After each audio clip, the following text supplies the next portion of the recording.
काल तर तुमची आठवण काढून रडत होती आणि आता एकदम बोलत पण आहे तू. हो का?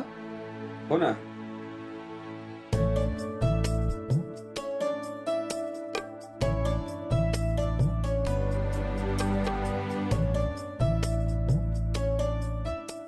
खरं तर याची काहीच गरज नव्हती.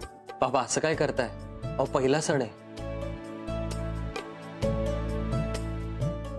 आणि सगळं घरातल्या माणसांसाठीच करतोय ना.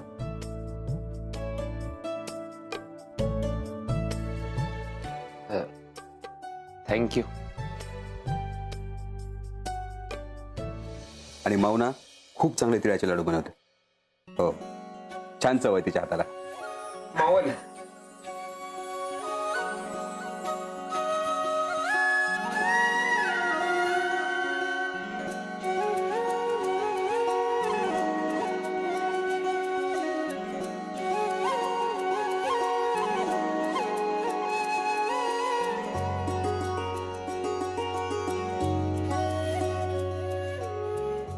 देवाच्या पाया पडून या दोघांनी.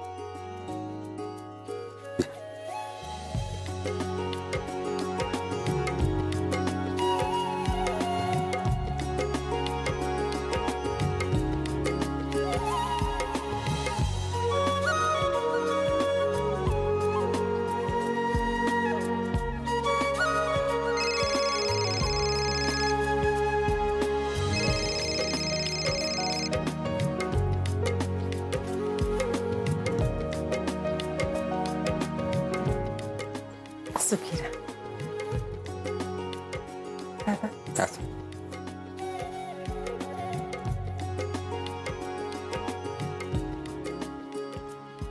बाबा मी खूप नशीबवान आहे, मला इतकं चांगलं कुटुंब मिळालं. आज लग्नानंतरचा पहिला सण, तोही संक्रांतीचा.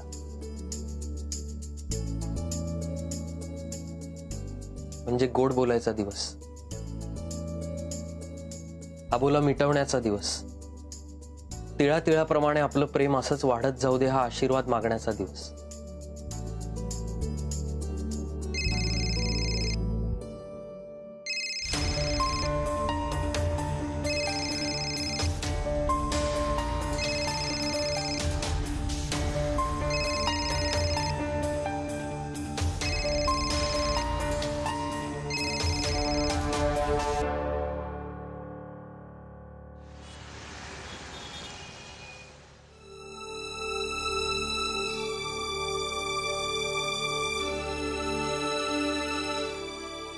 कस्तुरी, अगं मम्मीने फोनवर बोलायला सांगितलं म्हणून एवढं चिडायचं? नक्की काय घडलं होतं मला सांगणार आहेस का? हे बघ, तुझ्या बाबांसमोर काही बोलता आलं नाही, पण जे काही खरं आहे ना ते मला तर कळलं पाहिजे. आता सौरभला सगळं खरं सांगितलं तर आजचा गोड दिवस कडू होऊन जाईल. कस्तुरी अगं सांग ना.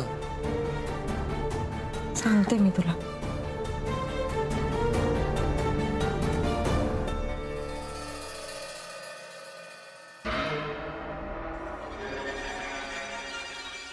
सुरू माझा फोन कधीच कट करत नाही. नक्की तिकडं काहीतरी घडलंय, तिथं काय घडलंय ते मला कळायला पाहिजे. मी सांगतो ना.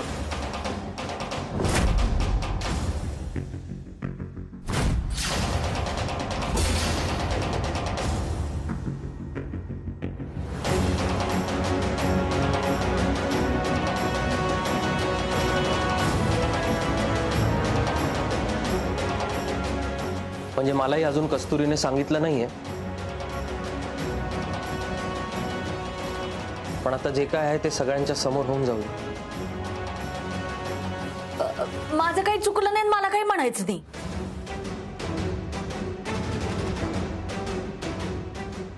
त्यापेक्षा कस्तुरी स्वतःच्याच तोंडाने सांगेल. सांग कस्तुरी.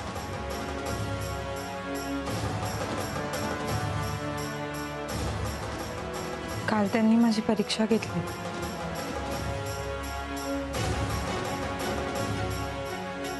म्हणजे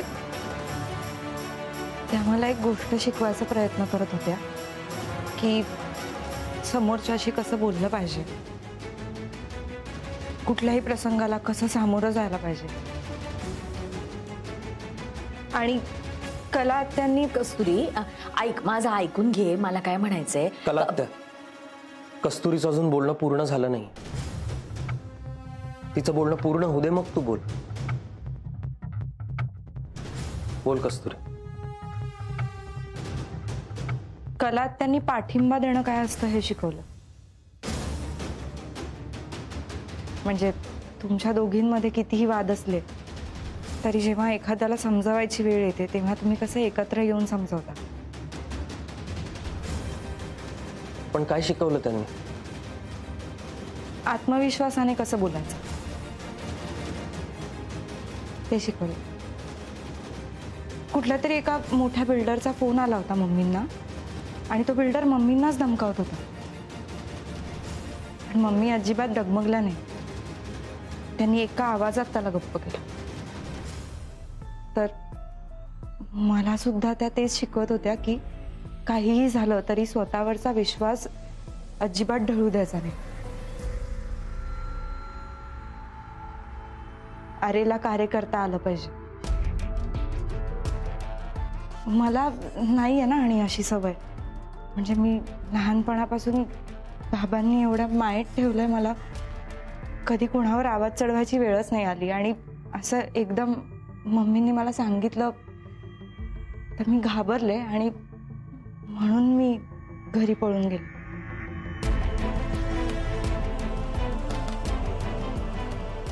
मम्मी मला माफ करा, माझं चुकलं. मी असं घरी पळून जायला नको होतं. कला त्या खरंच सॉरी. अगं हेच तर मी तुला शिकवत होते. नाही पण म्हणजे स्वतःची चूक मान्य करणं ही पण मोठी गोष्ट आहे बरं का. त्याला मनाचा मोठेपणा लागतो. वा वा वा वा. मम्मी आज संक्रांतीचा दिवस आहे, शुभ दिवस आहे.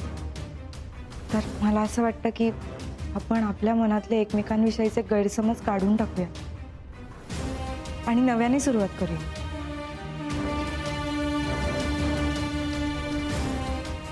आईने लाडू पाठवले तुमच्यासाठी.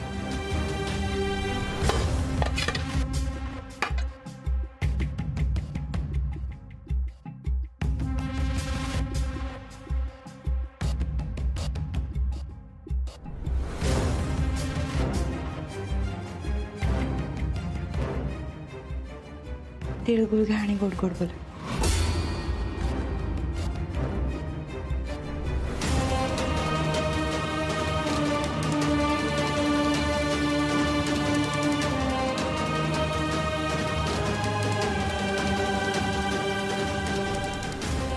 आत्या तिळगुळ घ्या, गोड गोड बोला.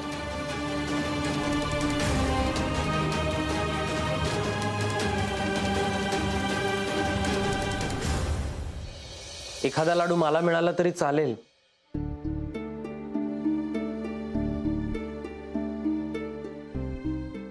तिळगुळ घे आणि गोड गोड बोल. चला हे बेस्ट झालं. सगळ्यांच्या मनातले गैरसमज दूर झाले. येतो. आम्ही बाबांना शुभेच्छा देऊन येतो.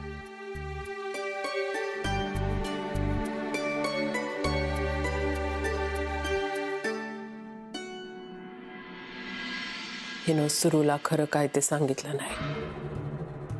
हिचा नक्कीच काहीतरी प्लान आहे. गोड तिळगुळ तिखट लागणं यालाच म्हणतात का?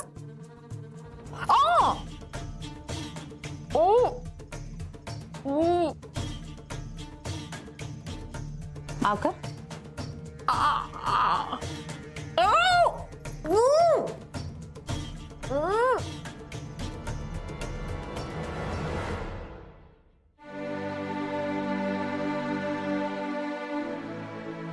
बाबा, आज कस्तुरीची आपल्या घरातली पहिली संक्रांत आहे. तिला शुभेच्छा द्या.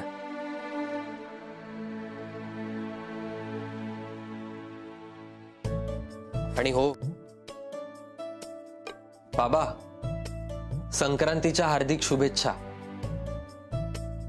आता तुमच्या मनात काय चाललंय हे तुम्ही कस्तुरीला सांगा.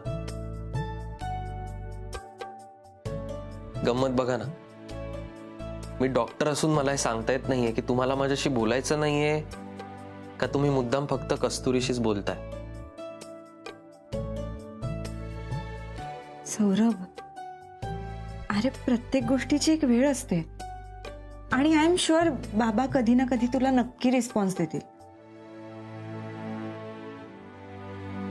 आय जस्ट होप तो दिवस लवकर येईल. नक्की येईल. फक्त आता त्यांना जरा आराम करू दे.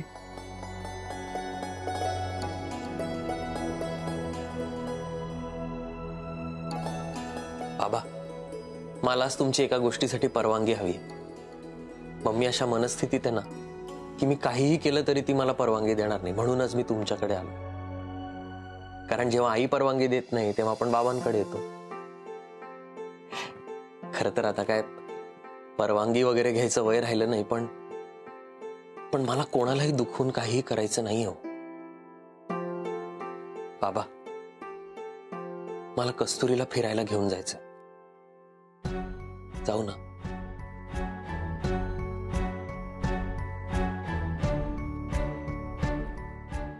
सांगा ना, मी जाऊ ना कस्तुरीला घेऊन?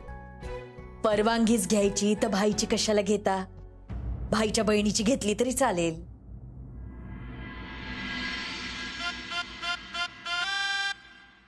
नाही सौरभ, कस्तुरी, तुम्हाला दोघांना असं वाटत असेल का मी चोरून ऐकलं, पण तसं नाहीये बरं का. इकडून बाहेरून जात होते तेव्हा तुमचं बोलणं कानावर पडलं म्हणून थांबले. आणि काय रे, तुम्हाला परमिशनच हवी आहे ना? मग माझी फुल परमिशन आहे. जा तुम्ही दोघं हनीमूनला, जा बिनधास्त. आणि मला खात्री आहे का भाईची पण तीच इच्छा असेल. अथ्या, तुझी परवानगी मिळाली चांगलंच झालं, पण तुलाही माहितीये जोपर्यंत मम्मी हो म्हणत नाही काहीही होऊ शकत नाही. तुम्हा दोघांचा माझ्यावर विश्वास आहे ना? तुम्ही नका काळजी करू. तुम्ही जा, हनीमूनला जायची तयारी करा. बाकीचं माझ्यावर सोडा. काय ग? आ?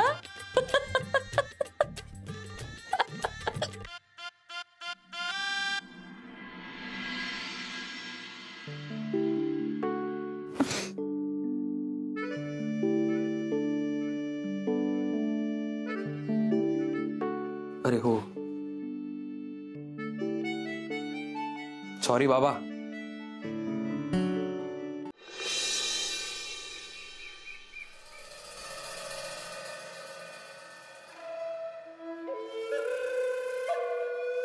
काय ग, काय झालं? काय नाही.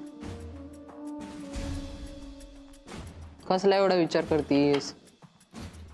अगं तेच सकाळपासून तुला सांगू सांगू म्हणत होते. रात्री ना स्वप्नात भाई आला होता आणि तो मला काय म्हणला माहिती का? कमू माझ्याशी ज्या पद्धतीने बोलते तेच मला कळतं, आणि ती जर माझ्याशी असंच बोलत राहिली तर मी स्वतःच्या पायावर उभा राहील. पुढं नंतर मला जाग आली ना बाई. तेच मी विचार करते का भाईला मला काय सांगायचं असं. आता तुझ्या अशा अर्ध्या स्वप्नाचा काय अर्थ काढायचा? थोडे दिवस आहे ना फक्त तू आणि भाई असं झालं पाहिजे. भाई आपल्याला एकटाच सापडला पाहिजे, म्हणजे मग काहीतरी होऊ शकतं. कसं शक्य आहे? शक्य आहे. संधी स्वतःहून समोर आलीये, फक्त तुझा होकार पाहिजे. अगं ते दोघं हनीमूनला निघालेत ना, तर ते सोडून बोल. परवानगी मिळणार नाही. कमू असं काय करते? थोडा विचार कर. समजा ते दोघं इथनं गेले आणि भाई कोमातनं बाहेर आला तर कस्तुरीने विचार पण केला नसेल असं सगळं घडायला लागेल. आणि मग ते दोघं जेव्हा घरी परत येतील तेव्हा पूर्ण घराचा कायापालट झालेला असेल. मग त्या कस्तुरीला काय करता येईल?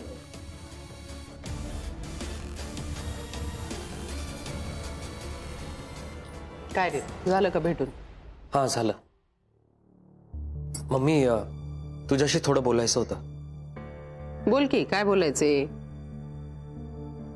आता बाबांची तब्येत हळूहळू सुधारतीये तर मी विचार करत होतो काही दिवस मी आणि कस्तुरी जर बाहेर. सौरभ,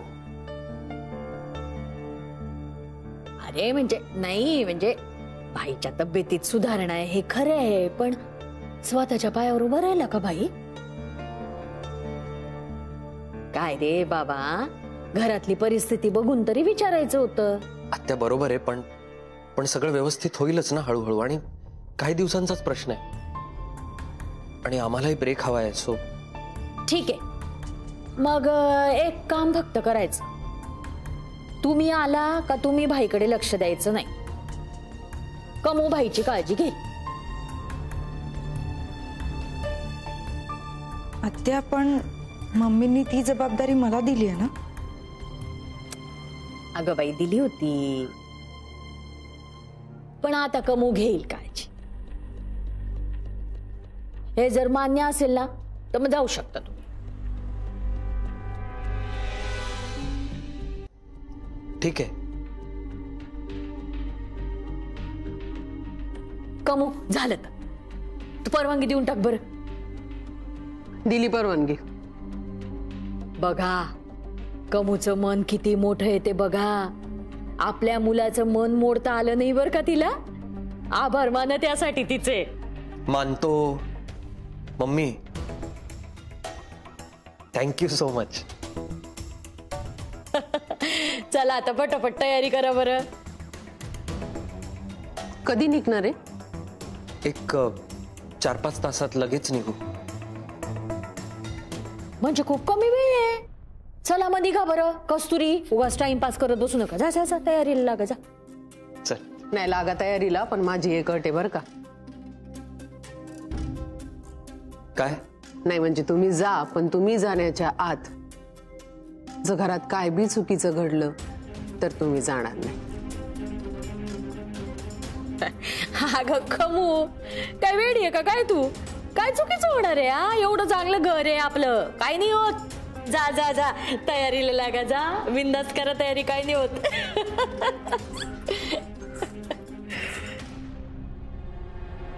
3-4 तासात काय घडणार आहे? कमू, बेस्ट झालं बरं का तू त्यांना परवानगी दिली ते. काल तुम्हाला बोलायला काही सोडलंच नाहीस, काहीच बोलू दिलं नाहीस. मला परवानगी द्यावीच लागली. पण आता तुझ्याकडे 3 तास आहेत बरं का. 3 तास आहेत तुझ्याकडं. 3 तासात त्यांना हनीमूनला जाण्यापासून थांबवायचं, नाहीतर तुझे बॅग भरून तयार राहायचं घराबाहेर जाण्यासाठी.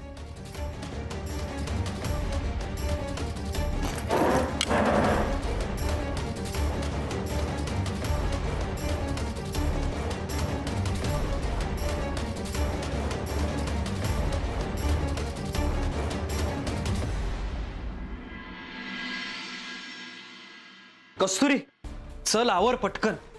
निघायचंय आपल्याला, उशीर झालाय. कपडे आवरायला घेतो. कस्तुरी, कसला विचार करतेस? चल आवर.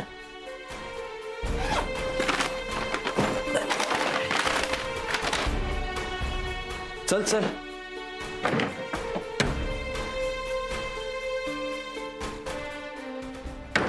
सौरभ, काय? माझा ना अजून विश्वासच बसत नाहीये की मम्मींनी आपल्याला खरंच परवानगी दिली आहे जायची.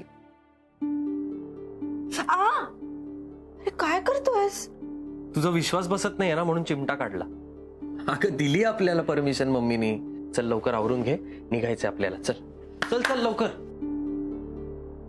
ऐक ना, हा. माझ्या मनाला ना तरी रुकरुक लागून राहिली. आता काय?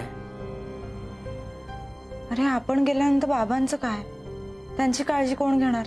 मी उद्याच एका नर्सची व्यवस्था करतो. बस टेन्शन नको घेऊस. आणि 3-4 दिवसाचाच प्रश्न आहे आणि पुढच्या वेळेस आपण सगळे एकत्र जाऊ.